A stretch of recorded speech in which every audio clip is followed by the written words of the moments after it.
Welcome to Bleav in ASU episode 22. I'm your host, Bannon Clark, alongside me, Evan Reiser. Evan, it seems like there was a lot of stuff that happened with Arizona State over the weekend. I don't know if you caught on to it. I know that before we started this show, so we got to give some context for people that don't know. When we started this show 2 months ago, we were previewing the Kansas game. And we had a handful of wins at the time. Unsure about where the momentum was of the team. Very raw team, back-to-back 3-win seasons the 2 seasons before. We just kind of decided to do this show because why not? We're 2 best friends from Cronkite at Arizona State. Love Arizona State sports. Thought it'd be great. Obviously, the Bleav Network bringing us on. And then, as the season progresses, we kind of realized that this team was a little more special because of Cam Skattebo, which, we're going to get into a lot of Cam Skattebo in this show. And then time passes by, we beat K-State, beat U of A, beat BYU. Then the Big 12 championship happens. That thing, the thing that we were projected last place. And then Queen We Are the Champion shows up, and damn right Arizona State takes care of business, 45-19 over Iowa State in Jerry's World. But a guy that knows how to take care of business, that's my co-host, Evan Reiser. Evan, man, I had to give a little passionate speech, dude. How you doing, man? How you feeling after the last weekend? Champion. Nobody can take this one from you, Bannon. This is impressive on so many levels. Kind of the culmination of what has been really a surprising season. And I told you this is going to be a run and gun, take the over type of game. Arizona State's going to have to control the clock. They're going to struggle in the secondary. They're not going to really be able to pull away from Iowa State. All of those things. You know what they did? Screw me. I don't know what I'm talking about. 45-19 final. Not only did they run the ball extremely effective, you had 245 yards on the ground. Cam Skattebo with another day for you. The quarterback ran the ball effectively, extremely efficient through the air. Levitt's 12 of 17, 219, 3 touchdowns, no picks. You played another clean football game where you didn't turn the ball over. Yeah, you also caused 3. That's the reason you won the game so heavily there at the end. Listen, this was I've called the U of A game their best game. I called the Oklahoma State game their best game. Bannon, in almost every game I've called their best game, you'd be like, oh, well, they started fast and this team starts fast. This felt like the first game in 3 months where they didn't start off the game with a touchdown and they were down 7-3. And this was by far the best football they played. Wire to wire, offensively, they were unbelievable. They couldn't stop them. You're getting 10 yards a pop with your best running back. Cam Skattebo had 10.6 yards per carry in this one. They were dominant on the floor. They were the far superior football team, and it showed. And you had guys all over helping out. Sucks that no Tyson there, but we'll get into some of the guys who really participated in the passing game and the receiving game. But while we're here, and by here at my house, we have a special guest. Okay. Who's on the ground in Dallas. He was able to be at Texas Live for Arizona State's Radio Row. He was able to be in Jerry World during the game. Here he is, everybody. Good friend of mine and yours, man, Luca Gerlani. Luca, welcome to the show. Luca, welcome to the show, everybody. man. I just appear out of nowhere. What's up? Hey, man, let's appreciate it. Appreciate you coming on the show, dude. Seriously, appreciate it. Thanks. I'm happy to be here. I'm one of the biggest supporters of the Bleav in Arizona State and just what you guys are doing. I love it. I watch every week. I love what I'm seeing. Luca, I have to ask, the environment in there, did it feel heavy Arizona State? Was it a lot of Iowa State fans? Let's put you a little more in the frame. We got to be a little more professional around here. We're getting more looks now, guys. All right, we got a little thing going, but we appreciate Luca obviously coming on there at AT&T Stadium for the game. Yeah, man. Seriously, Evan and I could not be there. We want to live in your shoes for a little bit. Tell me what that experience was like. Obviously, attending the Big 12 championship game in Dallas, Texas. It was one of the greatest moments of my life, probably, to be there. Just to be able to witness this as a senior at ASU. It's incredible what this team was able to accomplish in the turnaround they had. I will say I was a little scared at the start. Friday at Texas Live, as Evan mentioned, a lot of Iowa State fans, a lot of cheering. definitely a little bit of the age range was a little different for the Iowa State fans from ASU. But once you got in the stadium in Jerry World, it's so big that I really felt, I was in the student section away from Iowa State, but I really felt it was pretty even. I thought ASU had a really good presence. And as we were pulling away, it's just louder and louder, it's just incredible. The students were awesome. And yeah, what a time. Well, Luca, thanks for coming on. We are so happy. Wait, actually, I have one more question. All right. Luca, I want to get a little off topic, just especially with just Dallas in general. As the resident young guy, what itself, just from the scene, obviously you're there for Radio Row. I've heard a lot of positives about Texas Live. Talk to me a little bit about that. I know that area, if I'm not mistaken, is kind of like it's like a stock. Yeah, it's like a hub for drinking. So I think the stockyards are at a different place. I thought you just said stockyards are in Fort Worth. I think that's closer to TCU. Correct. Stockyards are closer to TCU. I was saying that the Texas Live, like that area, if I'm not mistaken, Luca, you would know as the resident young guy. Yeah, I'm just saying that area. Like the boys hit it pretty hard, Bannon. If that's what you're getting after, yes, Bannon. It is a big drinking hub. I'm not going to self-incriminate myself, but no, we're not. You're of age. You're fine. Well, of course, it's not really incriminating. It's more so, I don't know. But would you like to give any shout-outs? Oh, shout out Pat and Barry. That would be Jack Svita and Harrison Myers rocking the Pat Tillman and Barry Bonds jerseys. What a performance they had this weekend. And none of your food was paid for all weekend. And a shout out to the Santan Club. Shout out to Tim. Texas Live. Well, yeah, thank you for the reminder. Yes, of course. We had a lovely time in the ASU section at Texas Live, enjoying the great hospitality of the Santan Club. Well, Luca, I'm glad you got to go. I'm glad you had tons of fun, and we'll have you on during hoop season. Luca is he's kind of our honorary hoops guy. He AP ranked 27th, I believe, or 28th. Yeah, in hoops. Somewhere in there. Real quick. We're going to get into that later this week. Big one coming up for them against Florida. Yep. And then Iowa State, I met a guy who's coming out for the game, and me and him are going to have an interesting rivalry. So yes. Yeah. Luca made Iowa State friends who are coming to Arizona State to watch them play hoops. And they are going to be severely disappointed when they walk into DFA. That's what I tried to tell them. All right. Thanks, Luca. You're welcome. This show has just gotten out of control at this point. We gotta chill. Oh my gosh! Thank you to Luca for coming on the show. We've been having a good contingency of guests come on our show, Evan, and I will give you guys a heads up right now, just before we continue talking about the Big 12 championship. Arizona State's going to be off for a couple weeks now. They do not play until January 1st at the Peach Bowl. But we want to be able to make it up to you guys. So don't think that just because we won that we're taking a break. We know Arizona State football is not taking a break. So we're going to be having our normal show times that you can obviously find wherever you get your podcasts, Spotify, Apple, wherever you're at, we're at, you name it, we're there. But we will be having plenty of guests. We got a lot of people that want to talk to us, that want to talk Arizona State.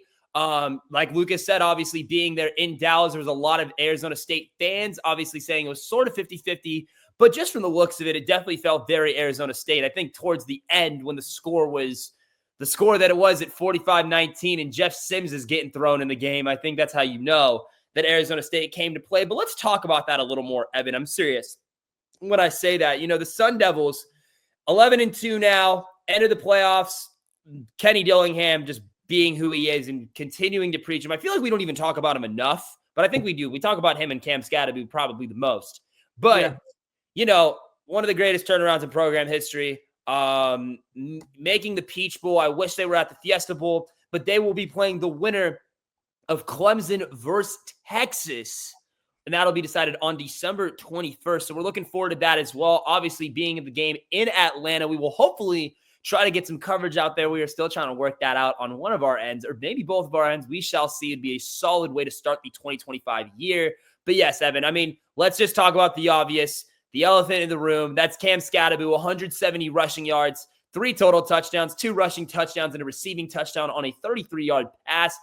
Broke the single-season record, school record, 2,000-plus yards from scrimmage, Evan, 1,568 rushing and 506 receiving yards right then and there. Cam Scatterby just continuing to prove it from time to time again. And especially like we said in our program coverage last time, how weak this Iowa State run defense was. But I mean, we think about all the points that we made about, the turnovers that this team has had. That was prevalent in the game from Iowa State. How bad this run defense was. And when you have a bad run defense, and you can say whatever the problems are without Jordan Tyson being there. If you got Cam Scatterbo on your team and he's rushing for 170, you have yourself one hell of a day. No, 100%, man. I'm like, listen, offensively, this team kind of clicks on all cylinders. I mean, you sit down and you take a look at what this team has to offer. You have a quarterback who's smart, who doesn't turn the ball over. He can scramble. He can move. I thought he had a great day with his legs. Not a lot of designed runs, but he picked up some big-time yards, some big-time first downs, put him in a lot of different positions to score in that game. Obviously had the rushing touchdown as well. And then you talk about Cam Scatterbo and 10.6 a carry on what was a weak run defense, and I get that. But you look at this team, they have a quarterback who doesn't turn the ball over and plays pretty clean football. You have a running back who's extremely effective and extremely effective in short yardage on top of that. You have a defense who's really held up towards the back end of this season and kept you in a lot of football games when you didn't really have great second halves at, home against BYU or at K-State, and you got the big turnovers to win those football games. The defense that came in to play Iowa State, who was this offense, this high-powered offense that was going to sling the ball around the yard and was able to have 3 turnovers. The defense put them in a lot of positions to succeed this week, and they did. And we talked about, they don't have Jordan Tyson. What does the passing game look like? Well, I think we got an answer that they weren't going to lose a step. On 4th and 1 on their own 35, they ran a play action Baz to hit Stovall for 63.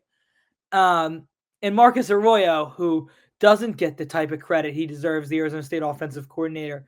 Let's not forget the success Marcus Arroyo has had in college football.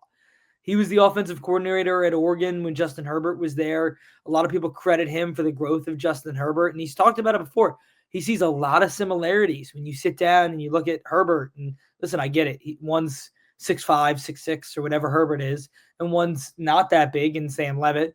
But a lot of similarities in their arm strength, in the way they move, the way they conduct themselves, everything like that. And he's talked about that on record and the kind of player Sam's going to be in the future and the kind of confidence they have on him that they called their shot play. And listen, that's one you draw up early in the week. I get it. But you're taking that side and say, hey, where are we going to run this from? Kenny Dillingham talked about it on the Burns and Gambo show. That's a play they like in the middle of the field. Middle of the field, 50-yard line, short yardage, 2nd and 1, 3rd and 1, take your shot. They ran on 4th and 1, 15 yards further from where they wanted to. That's kind of a drop your chips on the table, let's play football. I talked about 4 quarters of FU football. We ran it down your throat for 10 yards a carry, and then on 4th and 1, the time you get a 3rd down stop, we're going to play action, beat you over the top for 63. That's 4 quarters of FU football. That's walking the door, not just to stop, put your foot in and get in. No, that's kicking down the door and running in.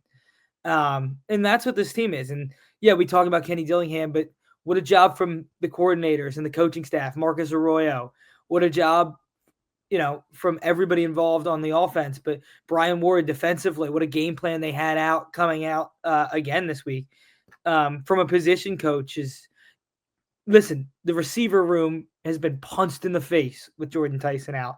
And they had guys running out extremely prepared. Guillory had his 2 catches. Both went for touchdowns. Stovall had 4 catches, especially the big one. I thought he was going to be a key. Malik McClain, who's probably a name you don't know if you're a listener, had 1 catch and an impressive one at that. Transfer they got from Penn State, right, due to some circumstances in what is supposed to be his last year of eligibility.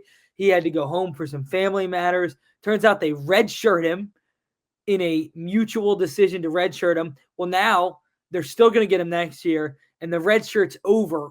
So he's eligible in every game and can still redshirt from here on out. And we see his impact immediately with a great catch. They end up reviewing it, but he definitely had it. Just extremely impressive. And next man up mentality. They're super prepared, and that only goes to show you how well coached this football team is. We talk about it from a game plan standpoint.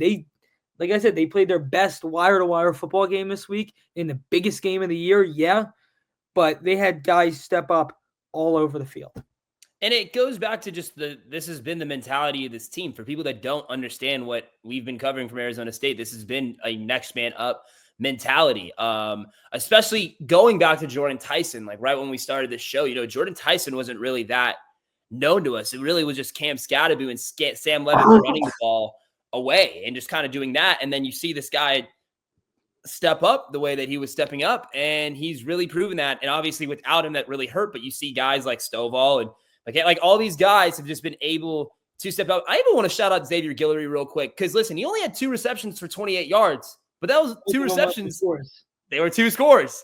They were 2 touchdowns, and I wanted him to score, and I'm glad that he did, because he definitely does deserve it. And I think another guy that deserves a lot more credit, like when you were talking from the coordinator side, Evan, is Brian Ward. I mean, listen, you want to talk about FU football? The fact that we were able to capitalize on every single turnover, and these turnovers, the game started to slip away, because from a statistical standpoint, when you look at it from the team stats, they were decently even from the time of possession, basically to the total yards. I mean, time of possessions is within a minute. Yeah. First downs, Iowa State won. They had 6 more first downs. Yeah. Total yards, Arizona State outgains them 464 to 341. But when you look down and you see this number, and this one's glaring, is rush yards. Arizona State with 245 team rush yards. Iowa State with 127. It's really where the game was won. Like we said, we talked about this Iowa State pass game. They had 214 yards, and they were down 2-3 scores most of the second half. Like, Arizona State really game planned well, extremely well. I thought they dialed up blitzes well. One that ended up leading to a targeting call that Arizona State has actually appealed. So we should take. I agree with that. Get word in by the end of the week on Shamari Simmons, because it would suck to lose him for what is the foreseeable future, especially for a player who is in his last year of eligibility. For the first half of that next game, it's in what could be, fingers crossed, his last college game. In such an event like the Peach Bowl, you just hope they don't take that first half from him on what was kind of a bang play. So Arizona State is going to appeal that, and we'll see what they get back. But you hope you have Shamari Simmons. But no, man, I couldn't agree more. I thought Brian Ward dialed up some really good blitzes. Arizona State's an interesting defense. When you take a look back at the numbers, and I don't know the exact number now, how it sits, but around 3 weeks ago, Arizona State was one of the highest percentages of blitzes on 2nd and long. On 2nd and 8+, about 43% of the time, Arizona State was sending pressure. It's kind of an interesting down to do so, keeps people on their toes. And I thought this week especially they did it. We saw it more and more. And I thought, like I said, they showed from one side, came from the other. They dropped. They showed different looks this week that I hadn't seen them show defensively. Really impressed. Really, really impressed. And like I said, Becht is extremely effective. He typically has had success getting the ball out quick. And we talked enough about Noel and Higgins. And by the way, they did show up. They had some great plays early in that game. But it's just Arizona State eventually adjusted, knew what they needed to do. And by the way, dominated the middle 8 once again. And it put them ahead for the rest of the game. And then once they got ahead, they're just hard to catch right now with how effectively they run the football. And for a team like Iowa State who can't stop the run, it's hard for them to come back. And it is one of those things, Evan, like I said, I think this season has been one of those things where it keeps you on your toes. The way that this team has been coached, you saw it with the 4th and 1 play. For us to be doing what we did when Stovall caught that pass, I think it's especially even back to the BYU game. We were talking about the play calling from there, and how questionable it was to end the game like that. But this is a team that has been exciting all year, and we keep saying I'm glad that now we're getting national attention. Now we got the national attention. All right, there is no question about this. We've heard the interviews. I mean, the radio today in Arizona was absolutely crazy within sports. I mean, Evan, you got to go see the Big 12 championship trophy at the Trophy Bar in downtown Ocotillo, which, by the way, I'm gonna say that I'm the reason that you know about that. But the point is that I was mad I couldn't go to that, but obviously super cool. Last minute, by the way, was not a known thing that I knew that the Trophy Bar, but I have my sources as you have your sources as well. So it was cool to see that. Evan, I got to ask you, and then I want to get in a little more about the upcoming matchup for the Peach Bowl, because obviously we don't know if that's going to be Clemson or Texas. There we go, right there, Evan, with the trophy. We'll make sure to post that on the Instagram as well. Don't worry about it. Evan, I got to ask you just from today, obviously you got the chance to take a picture with the Big 12 championship trophy. What was the Trophy Bar like? What was that atmosphere like? Oh, it was nice. It wasn't, it's noon on a Monday. Yeah. So it wasn't like overly crowded. Got a show out there on the 18th for another coach's show with Kenny Dillingham. Listen, this team and these guys have really kind of, we talked about, Kenny always talks about activating the Valley. Arizona State's in kind of a unique position where when you look at these schools that get massive support, like let's take a Penn State or a Texas A&M or an Alabama. Let's even look, out west in the Northwest in Oregon. You have these interesting schools where like you're in Oregon and there's not much around, and you're in Tuscaloosa, Alabama, or State College, Pennsylvania, or College Station, Texas. Like there's just not much around. Like the big ticket item is Texas A&M, Alabama, Penn State football, Oregon football. Here you have to compete with the Cardinals, the Suns, the Diamondbacks, the city. The city itself, like there's other stuff to do on a Saturday. You have to compete with that. And well, they have stepped into the ring and said, okay, let's go. And they've done a nice job of garnering attention, but excitement. And this is the most excited we've ever seen this area for this team. And obviously they're in a first round bye and everything like that. But it's not just about that. It was this way 2 weeks ago, man, 3 weeks ago. People are, we had Lincoln on this podcast for a second there, guy who grew up here. Conversation for his lifetime has never been Arizona State football. Guess what it is now? It's Arizona State football. It's Sun Devil football. It's just one of those things where it's like, okay, now you've kind of stepped into the spotlight and don't let it walk away. And so, yeah, Trophy Bar was cool today. It was cool to see people coming in, trying to get their picture with the trophy. People in Arizona State gear on a Monday at noon to go see a trophy. It could be 20 minutes, 30-minute drive for people going out of their way, out of work, out of lunch to go get a picture. And then, we talk about it, the coaches' shows. Those have been more and more crowded every week. They have just garnered so much excitement around this. And all of that has to do with kind of the sales guy Kenny is. Like he continues to pitch this team and pitch this program, and he continues to do it. So I'm just extremely impressed.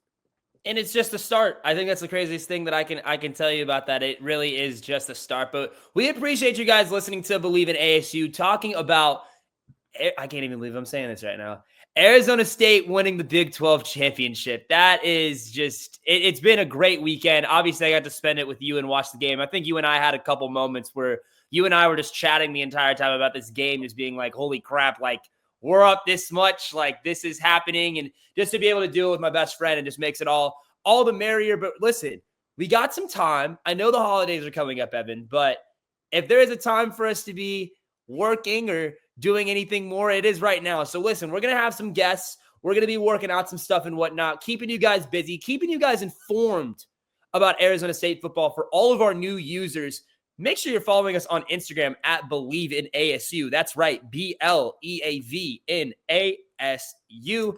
Make sure you're following us wherever you get your podcasts, Spotify, Apple, SiriusXM. We're there.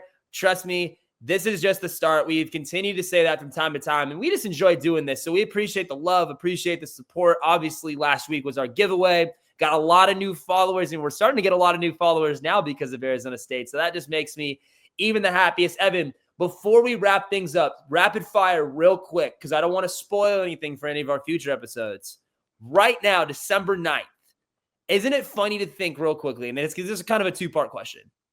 Isn't it funny to think that about a month ago, we were on this show, actually a month and a half ago, we were talking about this show, about an ESPN article that came out, talking about bold predictions, go to the holiday bold bowl. predictions, and that Alabama could be playing Arizona State. But now we have the opportunity to play Clemson or Texas. Yeah, you get the opportunity to play a college football blue blood.